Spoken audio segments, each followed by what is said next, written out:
Të vazhdojmë me psalmin 4, këtu kemi lënë të diellave paradite, edhe është një psalm me 8 vargje, është një psalm i mrekullueshëm, mënyra si e kanë quajtur është paqe në shtrëngesë, ose si të kesh paqe në shtrëngesë.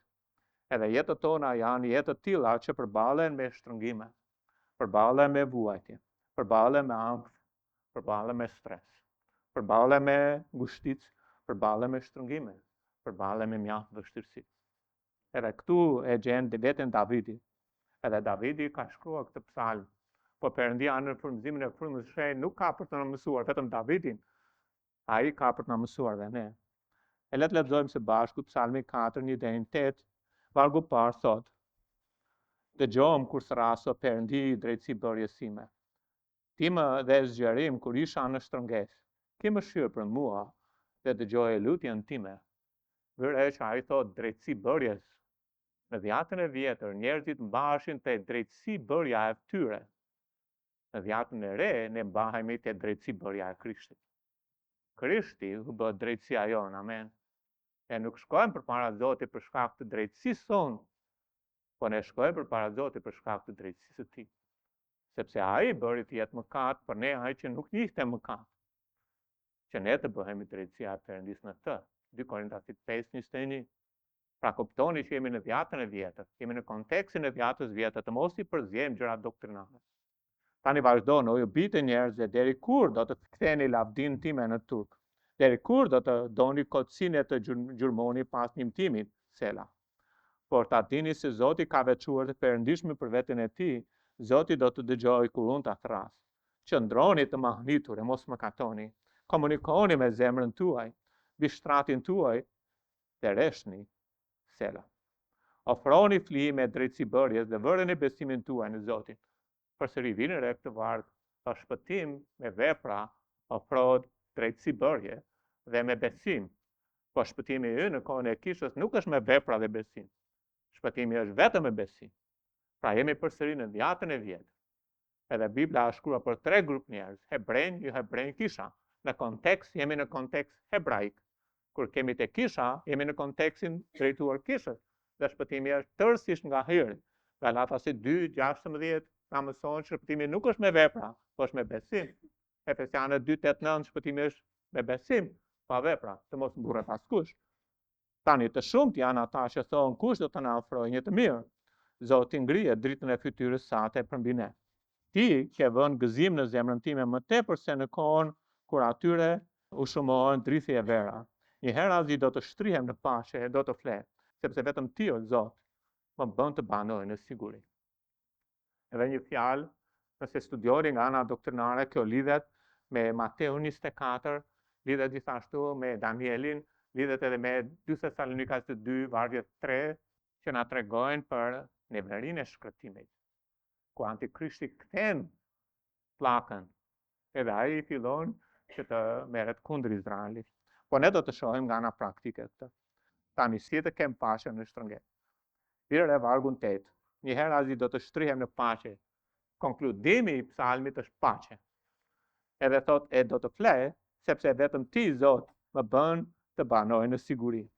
Bibla flet shumë për paqe. Edhe është e mahnitshme, sepse Perëndia e di që një nga gjërat që njeriu ka nevojë është paqe. Njerëzit ka nevojë sot në këtë planet është paqe. Paqja është gjë e madhe, që zemrat tona, shpirti ynë, qenia jonë të mos jenë të trazuar apo të kenë paqe. Edhe Davidi e do, edhe ai na jep se arrin paqen. Por vini re për Perëndin ton, Perëndia ynë ka ca mendime për ne. Edhe mendimet e tij janë të zbuluara, edhe ja sa çfarë thot në vargun 11, sepse unë i njoh mendimet që mendoj për ju. Doni të dini çfarë mendon Zoti për ju? Çfarë mendon Zoti për ne? Ja thot Zoti, mendime paqe. Pra kur Perëndia mendon për njerëzit e tij, çfarë mendimesh mendon Zoti? Paqe. Ai dëshiron që kemi paqe. Pra Perëndia nuk dëshiron që jetët tona të jenë në ankth, në trazira, në stres. Ai dëshiron që të kem paqe. Te Gjoni 14 Bibla na tregon që Jezusi vet shkon më tutje, jo vetëm që ai ka mendime për paqen, por ai na jep. Edhe është interesante që nuk na jep paqe, po na jep paqen e tij, sepse Bibla thot po ju lë paqen. Por lavdi Zotit nuk mbaron vargu këtu, thot, po ju jap paqen time. Unë ju a jap, jo si që jep bota, zemra ju e të mos trazohet, as të mos keni frikë. Vjen trazimi, paqja, janë dy pika. Por kur flasim për Zotin ton, ai ka një paqe të përjetshme. Nuk e shqetëson asnjë rrethan, asnjë stuhi, asnjë problem, asnjë hall, asnjë gjë. Edhe aja atë paqe që ai ka na jep ne. Tek Isaia na tregon rrugën se si ne mund të marrim ose si mund të humbim paqen. Sepse pyetja është, nëse Zoti na la paqen, atë pse jemi të trazuar? Edhe Bibla na thot te Isaia 26 vargu 3, ti do të ruash në paqe të përsosur atë që mbështet mendjen tek ti, sepse ai vë besimin në ty. Pra kur një njeri e vendos mendjen te Zoti, edhe kuptimi është që e vendos besimin e tij plotësisht te Zoti, Bibla thot Perëndia e ruan me paqe të përsosur. Prandaj vargu më poshtë në kontekst është në Zotin ta vini besimin për jetë. A doni paqe? Në Zotin ta vini besimin për jetë. Sepse në Zotin Jehova është forca e përjetshme. Edhe kur ne trazohemi, është kemi humbur lidhjen që Perëndia na jep me paqen që është në këtë varg. Kemi humbur sytë tanë, ose kemi hequr sytë tanë tek Zoti për të mbajtur besimin tonë te Zoti. Te Psalmi 119 është gjithashtu një mënyrë tjetër si paqja ikën nga ne.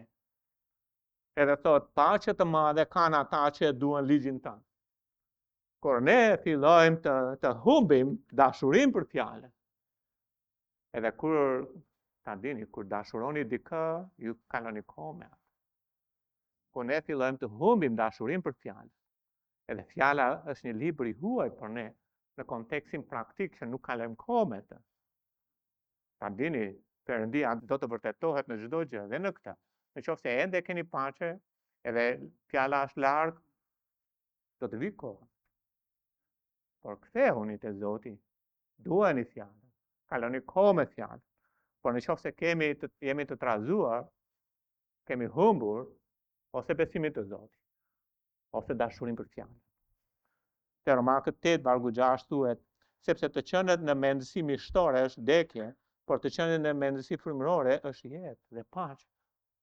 Pra kur mendja ime është në mish, në gjërat toksore, e në gjërat e kësaj bote, edhe në gjërat që janë të përkohshme, edhe kur jam në mish fokusuar tek vetja, ajo që ndodh është jam i trazuar. Atoni trazime, mbajini syt në botë, mbajini syt e vetja. Por nëse doni paqe, atëherë mbajini syt e Zotit. Edhe Bibla thot, mendësia frymërore është jetë dhe paqe. Prandaj ecja në frym do të prodhoj paqe, ecja në mish prodhon angst, stres. Edhe tëra ato probleme. Te Gjoni 16:3 thot, ju thash këto që të keni paqe në mua. Domethënë paqja është në princin e paqes, nuk është në gjëra. Dhe princi i paqes është Zoti Jezu Krisht. Prandaj kur heqim syt nga princi i paqes, atë fillojmë të mos kemi paqe vetë. Edhe sot në botë do të ketë trazime, por nuk thot që nuk do të keni paqe.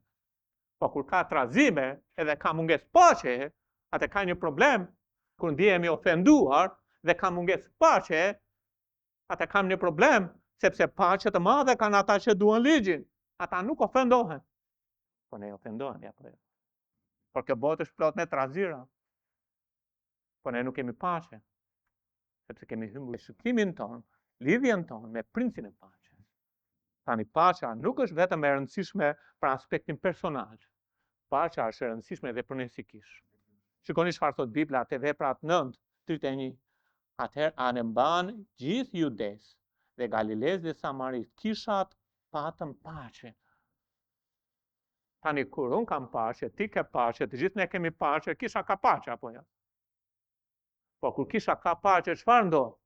Ja çfarë thot Bibla? Dhe u ndërtua. Një kish do të ndërtohet kur ka paqe. A doni si kishat shumë fishohen? Atë është frika e Zotit dhe ngushëllimi i frymës. Pra të ecësh në shenjtë të ri, kam frikë nga Zoti, nuk ecë në mëkat. edhe në ngushëllimin e frymës, pra fryma i shenjtë që e di çfarë po bën me mua, edhe ai di të korrat atë fjalë se jam duke ecur me të. Edhe do të vi koha, Bibla thotë që këto të dy janë prodhojnë shumë fishimin, por paqja sjell ndërtimin. Është e rëndësishme të njohim gjërat që na japin paqe. Sepse vetë Zoti Jezu Krisht thotë, duke thënë te Luka 19:42, duke thënë, asi kur ti të kishe njohur, çfarë të njihje? Pikërisht ti së paku të ditën tënde gjërat që i përkasin paqes tënde. Ne kemi nevojë të njohim ato që i përkasin paqes sot. Sepse nëse nuk e njohim, humbim paqen. E cilat janë ato? Kur ne nuk kemi mendjen tek Zoti. Kur ne nuk besojmë Perëndis. Kur ne nuk kemi dashuri për fjalën. E humbim paqen. Kur ne heqim syt nga princi i paqes, e humbim paqen. Kur ne ecim në mish, e humbim paqen.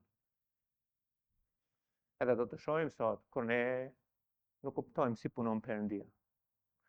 Te Romakët 14, shikoni pak, ndiqini, prandaj sepse është shumë e rëndësishme, ndiqini, thot Bibla, gjërat që janë për paqe. Romakët 14:19, prandaj le të ndjekim pas gjërat që bëjnë paqe. Nëse ka një gjë që duhet të ndjekim, është ndiqini, pse? Sepse do të kemi paqe vetë, do të ketë kisha paqe, do të ndërtohemi, do të ndërtohet kisha e Perëndis, do të ndërtohemi ne, sepse edhe ne jemi tempulli i Zotit. Por nuk mund të ndërtohemi pa paqe. Është shumë e vështirë. Prandaj është e rëndësishme paqja, është e rëndësishme ta duash të libër. Është e rëndësishme të mund t'i besosh Perëndis, të vendosësh mendjet e Zotit, është e rëndësishme të ecësh në frymë, jo në mish. Janë të rëndësishme gjërat që jepen pas paqes, është e rëndësishme të mbajmë sytë tanë tek Jezusi, sepse në mua keni paqe, jo në gjërat. Hebrejt 12 thotë, ndiqni paqe me të gjithë. Prandaj nga gojët tona duhet të dalin fjalë ndërtuese, jo fjalë shpotitse, jo që pasaj ande mbrapa të thuash, e di çfarë më hidhroja ai. Më hidhroja ajo. Po unë thash me shaka, një fjalë hoda. Nëse vlla yt skandalizohet, bëj një rojë gojës. Nëse motra jote skandalizohet, bëj një rojë gojës. Sepse ne duhet të ndjekim gjërat që janë për paqe. Duhet të jepim gjërat që janë për ndërtim, sepse pa paqe nuk ka ndërtim. Ndiqni paqen me të gjithë. Te 2 Korintasit 13:11, së fundi vëllezër qofshë mirë, jeni të përsosur, meni zemër, jeni thot të një mendje, jetoni në paqe. Sa shumë e shumë Perëndia e vë theksin, o bijtë të Perëndis, ndiqni paqen, jetoni në paqe, kërkoni ato që janë për paqe, bëjni gjërat që janë për paqe, ecni në paqe, sepse nuk mund të ndërtohet kisha e Perëndis. As ne nuk mund të ndërtohen. Dhe ne sigurisht do të kemi ankth, stres, probleme, shqetësime. Prandaj është e rëndësishme paqja. A jemi një kishë me paqe? Apo kur mendoj unë të vetet në këtë grup njerëzish kam frikë të futem sepse nuk kam paqe. Sepse ata merren me shpotim me mua. Apo me të vërtet po shkoj sepse jam plot paqe. Ata më duan. Ju të thoni, po ne i duam ata. Por në qoftë se provokojmë, do të rritemi pak. Do të rritemi pak. Do të ndjekim ato që janë për paqe. Pra në ku flasë për paqe, nuk mund të kesh paqe pa paqe me Perëndin. Edhe janë 3 gjëra lidhur me këta. Së pari ke nevojë të kesh paqe me Zotin. Paqe me Zotin do thotë të pajtohesh me të. Te Romakët 5:1 thotë, prandaj duke qenë të drejtësuar me anë të besimit, ne kemi paqe me Perëndin nëpërmjet Zotit ton Jezu Krisht. Paqja me Perëndin vjen kur besoni Jezu Krishtin. Atëherë nuk je më armik me Zotin, nuk je më i ndarë nga Perëndia, sepse mëkati na ka ndarë nga Perëndia edhe na ka bërë armiq me të. Po kur ne besojmë në Jezu Krishtin, Perëndia na pajton me vete me anë të Jezu Krishtit, edhe ne bëjmë paqe me Perëndin. Prandaj të besosh në Jezu Krishtin, të jep jetë për jetë mirë, por edhe gjithashtu të vendos në paqe me Zotin, dhe nuk vdes në armiqësi me Zotin, dhe nuk jeton në armiqësi me Zotin, po jeton me paqe me Perëndin dhe vdes në paqe me Perëndin. Gjithashtu, nuk është vetëm paqja me Perëndin, por edhe paqja e Perëndis në Bibël. Filipianët 4, vargu 6-7, thot mos u merakosni për asgjë, por në çdo gjë me lutje, përgjërim e falëndrim kërkesat tuaj le t'i bëhen të njohura Perëndis. Dhe paqja e Perëndis, tani nuk është paqja me Perëndin. Paqja me Perëndin vjen kur ne besuam në Jezu Krishtin. Po paqja e Perëndis që te kalon çdo të kuptuar ka për të ruajtur zemrat dhe mendjet tuaja nëpërmjet Krishtit Jezus. Pra, domethënë mos u merakosni, po u merakosem, okay. Atë çfarë të bëj? Atë merakun që ke, sepse ti je një njeri e ditë, thot Zoti, që merakoset, merakun që ke, hidhe mbi Zotin.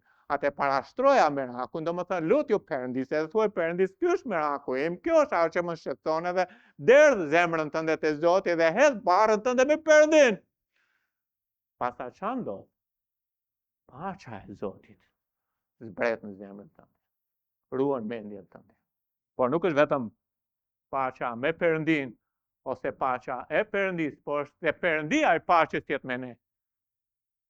Edhe kjo është hapi 3. Te Filipianët 4, 8 dhe 9 thotë së fundi vëllezër, të gjitha gjërat që janë të vërteta, të gjitha gjërat që janë të ndershme, të gjitha gjërat që janë të drejta, të gjitha gjërat që janë të lira, të gjitha gjërat që janë të dashura, të gjitha gjërat që raportohen për mirë, nëse ka ndonjë virtyt, nëse ka ndonjë lëvdim, mendoni mbi këto gjëra. Pra mendja juaj të fokusuar në këto. Dhe ato gjëra që keni mësuar dhe marrë dhe dëgjuar dhe parë tek ku bëjni. Pra kur ne mendojmë fjalën e Zotit dhe bëjmë atë që Zoti thotë, Bibla thotë dhe Perëndia i paqes ka për të qenë me ju. Pra Perëndia i paqes është me mua kur filloj të bëj fjalën e Zotit. Por paqja e Zotit vjen me mua kur unë lutem. Paqja me Perëndin është në jetën time kur besoj në Jezu Krishtin. Shpëtimi im është paqja me Zotin. Lutja dhe hedhja e barrës me aqeve mbi Zotin është paqja e Perëndis. Perëndia e paqes është me mua kur filloj të poj Biblën, të praktikoj shkrimet. Vjen re 2 Korintasit 13. Së fundi vëllezër, qofshi mirë, jeni të përsosur, meni zemër, jeni të një mendje, jetoni në paqe. Çfarë ndodh të jetosh në paqe? E do Biblën. Ecë në frym. Apo jo? Ke besim të Perëndia, mendja është vendosur tek Zoti. Atëherë ti je fokusuar tek Princi i paqes. Edhe kur ti zbaton shkrimet, edhe ajo që ndodh është me thnesh, po ndjekim paqen. Çfarë po ndodh? Perëndia i paqes nuk është me një individ, është me gjithëkisën. Dhe kur Perëndia është me ne, keni menduar këtë? Kur është Perëndia me ne? Nga ana pozitës sigurisht Perëndia është me ne gjithmonë. Nga ana praktikës, jetën tona ka fuqi, kisha e Perëndis ka fuqi, një shërbim ka fuqi, kur ne bëjmë fjalën e Zotit. Kur ne bindemi fjalës së Zotit. Kur ne e dëgjojmë atë që thot Perëndia dhe zbatojmë. Perëndia e paqes. Perëndia është me atë. Keni vënë në shkrimet? Ai ka fuqi. Ajo ka fuqi, sepse Perëndia është me të. Tani si të kem paqe në shtrëngesë, te Psalmi 4, së pari kupto punën e Perëndis. Vjen re, Davidi është duke u lutur. Ai është në shtrëngim. Edhe ai thot, kur së rraso Perëndi thot, i drejtësisë dorjes time, time dhe zgjerim kur isha në shtrëngesë. Pra po flet për shtrëngesën. Ki mëshirë për mua, dëgjoje lutjen time. Shtrëngimet ose shtrëngesa në Bibël është që Perëndia të çojë në një vend që është i ngushtë, edhe ti nuk di nga të mbash. Edhe është një vend i vështirë, është një vend që askush nuk të kupton, edhe ti je vërtet në një vend keq. Ky është shtrëngimi. Edhe Zoti t'i jep shtrëngesë. Ai punon, duhet të kuptosh që Perëndia do të punojë në jetën tonë përmes shtrëngimeve. Nuk mund t'i heqni ato. Është mënyra si punon Zoti. Te Zanafilla 35, Bibla thot, për të kuptuar fjalën shtrëngim, thot, dhe të çohemi dhe të ngjitemi në Betel, dhe unë do t'i bëj atje një altar Perëndis, i cili më përgjigj në ditën e shtrëngimit tim, dhe ishte me mua në udhën ku shkoja. Kjo është përmendja e parë.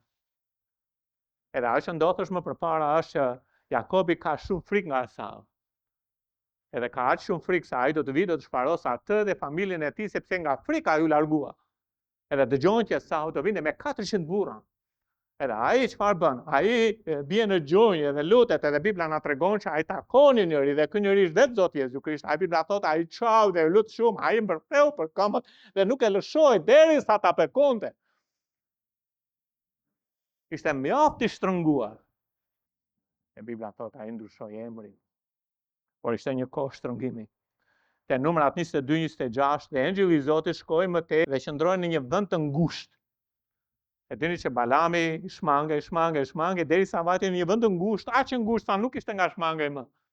Edhe Perëndia do ju çojë juve, do më çojë mua, do ju çojë secili prej nesh në shtrëngim. Nuk mund ta mohoni punën e Zotit, po duhet ta pranoni si punon Zoti. Do ju çojë në shtrëngim.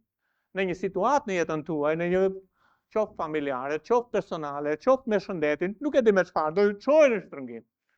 Zoti do të bëjë atë gjë. Edhe thot, dëgjon kur së rasë Perëndi drejtësi bërjesime e tim dhe zgjerim kur isha në shtrëngesë, është e njëjta fjalë.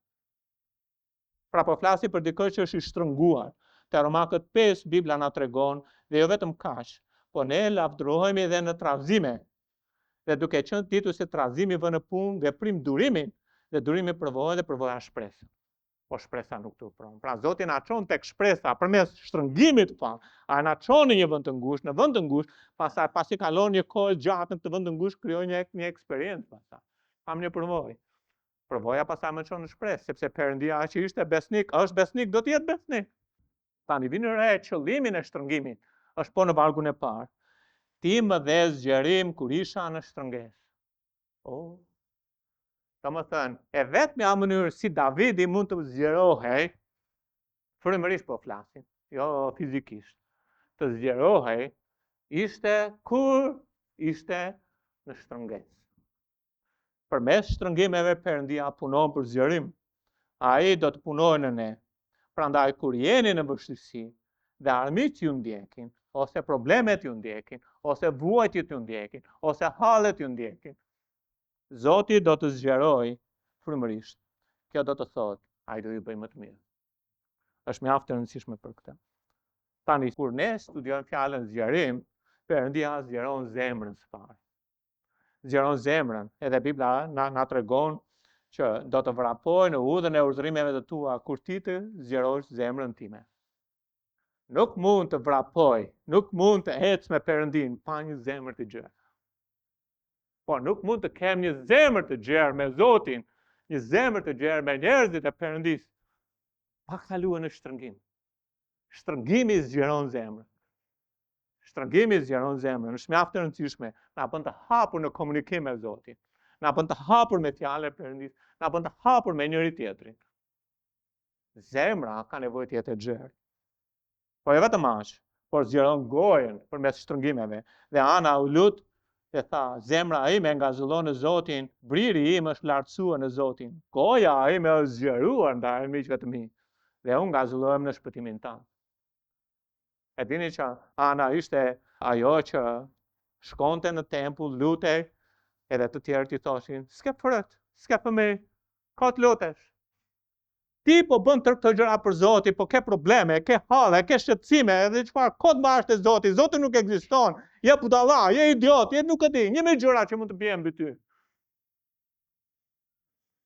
Ti je në shtrëngim, edhe Ana ishte në shtrëngim, ai u lut, edhe Bibla na tregon që Perëndia i dha frut, edhe çfarë në shtrëngim Zoti zgjeroi atë. Zgjeroi gojën, pastaj tha, "Di çfarë? Ja Zoti im, është i gjallë." U mbajt atë kaj. Ja fruti im, ja kam kërkuar Zotit Samueli dhe më dha edhe 5 djemë të tjerë. Zoti do të zgjeroj gojën. Por mënyra si do ta bëj është duke na kaluar në shtrëngim. Do të zgjeroj zemrën, do të zgjeroj gojën. Po jo vetëm aq, po do të zgjeroj hapat thot. Ti më ke zgjeruar hapat nën vete, kështu këmbët e mia nuk kanë shkallë. Domethënë, ai do të bëjë të mundur që jeta ajo formohet jetë e qëndrueshme. Dhe ti nuk bie, dhe ti nuk rrëzohesh. Pse? Sepse Zoti të ka çuar në përshtrëngime me qëllim që të zgjeroj këmbët e tua, të zgjeroj hapat e tua, që të mund të bëjë një njerëz që qëndron, edhe kjo botë mund të shohë, ja një njerëz Perëndis, nuk ka rënë përmbys përpara Baalit. Por gjithashtu janë një dëshmi e fuqishme që Perëndia është në të. Prandaj Nuk mund të kesh paqe nëse nuk kupton si punon Zoti. Atëherë mundet të thuash, çfarë po ndodh me mua? Nuk po e kuptoj shumë. Takova dikë para 2 javësh edhe më tha, e kuptoj Romakët 8:28, që gjitha gjërat bashkëveprojnë për mirë, por nuk e kam parë akoma. Okej. I thash, shiko përpara, sepse Zoti ka diçka për ty. Është e sigurt. Mase nuk kupton tani, po besoje. Zoti është i mirë. Kështu në shtrëngime, besoni që Perëndia po punon në ju. Kjo thot fjala e Zotit. Ti më dhe zgjerim kur isha në shtrënges. Ai do të bëj të qëndrueshëm. Psalmi 119:6-7 thot, përpara se të sfilitesha, përpara se të isha në hall, në shtrëngim, në këto probleme, në këto hankte, në këto vuajtje, në këto mundime, që mua vetëm Zoti e di që më kanë kapur mua. Unë devijova, kur unë nuk i kisha këtë shtrëngime. Nuk di që janë Zoti. Tani, thoni, Perëndia do t'i bëj të qëndrueshëm më tonë. E di që ka dhe vendime ekstreme që nuk duan të ndjekin Zotin, sepse Bibla përmend që edhe një njeri mëkatoi edhe më shumë, ndërkohë që ai ndodhe në ngushticë. Ka dhe vendime të tjera. Po në përgjithësi, njerëzit e Perëndis marrin vendime të mira në shtrëngim. I katërt, Perëndia zgjeron familjen. A nuk është e bukur kjo? Ai të zgjeroj familjen.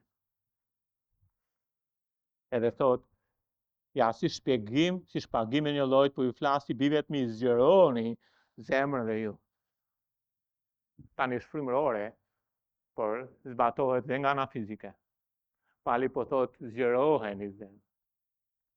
Edhe mënyra si një familje zgjerohet është kur prindrit kalojnë shtrëngim. Edhe ata i besojnë Perëndis. Edhe ata po shohin se si e kalojnë provën me Zotin. Edhe ata po shohin si punon Perëndia tek prindrit e mi. Edhe ajo që ndodh është që ata do të ndjekin në të njëjtën shtek. Edhe ja çfarë, fëmijët do të zgjerohen. Po edhe gjithashtu kur fëmijët do të kalojnë shtrëngime, ata do të zgjerohen, sepse ata do të mbajnë syt tek Perëndia, siç prindit e mi ecën me besim, po ecë edhe unë me besim. Por kur prindit e kalojnë provat si të pashpëtuar, si dreqi, ky është problem serioz. Ky është shumë problem serioz.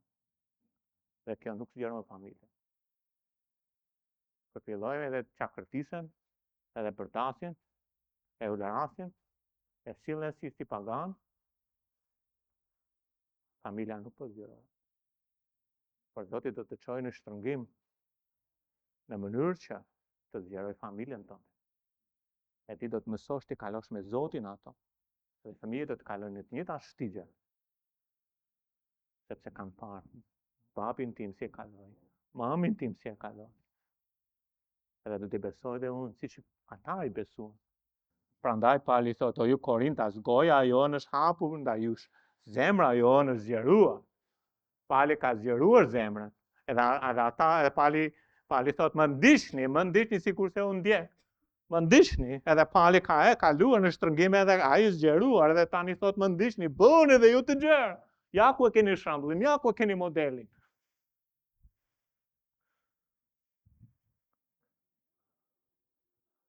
Dhe zgjerimi i pestë është zgjerimi është që Perëndia në shtrëngesë do të zgjerojë të tjerët. Përmes shtrëngimeve, sepse Bibla na tregon që ndërkohë që Perëndia po punon në ty, përmes shtrëngimeve për të zgjeruar, ai do të përdor ty në mënyrë që të tjerët të mund të zgjerohen siç ti je i zgjeruar nga Perëndia. 2 Korintas 1:3-4 thot i bekuar qoftë Perëndia, pikërisht Ati i Zotit tonë Jezu Krisht, Ati i mëshirëve dhe Perëndia e të gjithë ngushëllimit, i cili na ngushëllon me gjithë trazimin tonë, që ne që jemi në gjendje të ngushëllojmë ata në çdo trazim, me anë të ngushëllimit me të cilin ne vetë jemi ngushëlluar nga Perëndia. Pra njerëzit kalojnë vështirësi, edhe ju do të shihni ata, edhe gjithashtu të merrni zemër prej tyre, e do të zgjeroheni ashtu siç ata u zgjeruan, ndërkohë që i besuan Perëndis. Pra së pari është kupto punën e Zotit. Nuk mund të kesh paqe nëse nuk je në shtrëngim edhe nuk kupton si punon Zoti, është e pamundur. Do të kuptosh që Zoti ka zgjedhur shtrëngimin, sfidat, hallet, problemet që ne të kalojmë në për to, që të zgjeroj gojën tonë, zemrën tonë, qëndrueshmërinë tonë, familjen tonë, njëri tjetrin. Së dyti është kupto thirrjen e Perëndis. Por ta dini se Zoti e ka veçuar të perëndishme për veten e tij, Zoti do të dëgjoj kur unë ta fras. Zoti ka veçuar tot Bibla. Edhe jemi në kontekstin e një shtrëngimi dhe në kontekstin e paqes. Edhe kur unë jam në shtrëngim, kur unë jam në vështirësi, përveç faktit që e di që Zoti po bën një të mirë në mua, edhe nuk do të harroj kurrë këtë, nuk e kuptoj.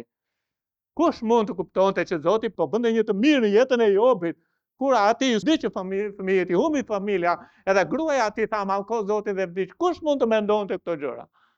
Por Zoti është i mirë, gjithmonë. Edhe ajo që ndodh është së dyti kupto thirrjen tani, ku flasi për thirrjen, thot e ka veçuar të perëndishme, ata në mes të shtrëngimit, në mes të sprovës, unë kuptoj diçka që unë e di që Zoti nga qielli një ditë, sepse i veçuar do të thotë i përkas Zoti një ditë, ai do të thras, çohu mika ime, eja. Në mes të bote të rëndomte dhe të dhushme, me probleme, ati çfarë unë qëndroj, sepse Zoti më mban, por unë qoftë atë përpara për atë ditë, ku ai do të më thras, sepse më ka veçuar për veten e tij, i përkas atij, dhe i përkisni atij. Edhe merrni paqe.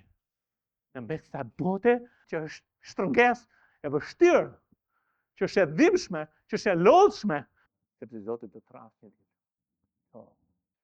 Sepse ti përket atij. Kur mos e harfat.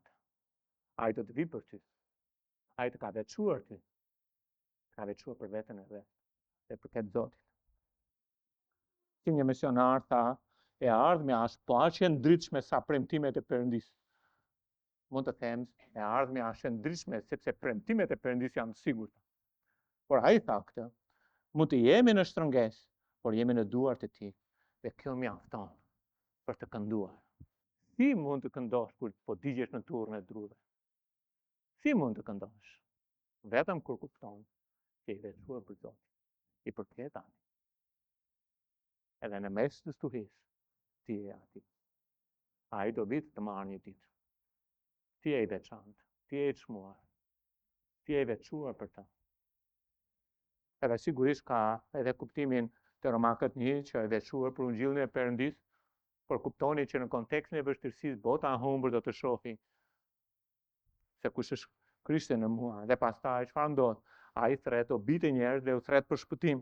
Te Psalmi 4:2 thot: qëndroni të mahnitur, mos më katoni, komunikoni me Zotin, e dini çfarë? Bëni vepra dhe besoni. Domethënë ai po ndan ungjillin e thënë vjat në re. Dhe pika C është kupto mbajtjen e Perëndis. Tani së pari folëm punën e Zotit. Zoti punon në shtrëngime për na zgjeruar. Kupto thirrjen e Zotit. E di çfarë? Ti je i veçuar për ta. Ai do të vitë pra. Ai do të rëmbej. Ai do të çojë në shtëpi. Edhe nuk i përket kësaj bote. Për gjithë përjetësinë do të jesh me të. Trofë e hirit të tij. Tani thot, një herë azi do të shtrihem në paqe e do të fle se vetëm ti o Zot. Vetëm ti o Zot. Vetëm ti o Zot. Domethënë, ajo që po ndodh është Davidi kupton që nëse ka dikush që e mban, edhe çfarë do gjë që të ndodh, mund të shkojë deri në pikën ekstreme, vetëm ti o Zot. Është i vetmi që më bën të banoj i sigurt. Është i vetmi. Nuk ka rëndësi se sa e madhe shtrëngesa. Ajo që ka rëndësi është ku mbështetesh. Kështu tha misionari Hudson Taylor. Të gjithë njerëzit e Perëndis janë kapur tek shpëtimtari në shekuj. Ai është vendi vetëm ku mund të mbahesh dhe që nuk tundet kurrë. Në paqe do të shtrihem sepse vetëm ti o Zot.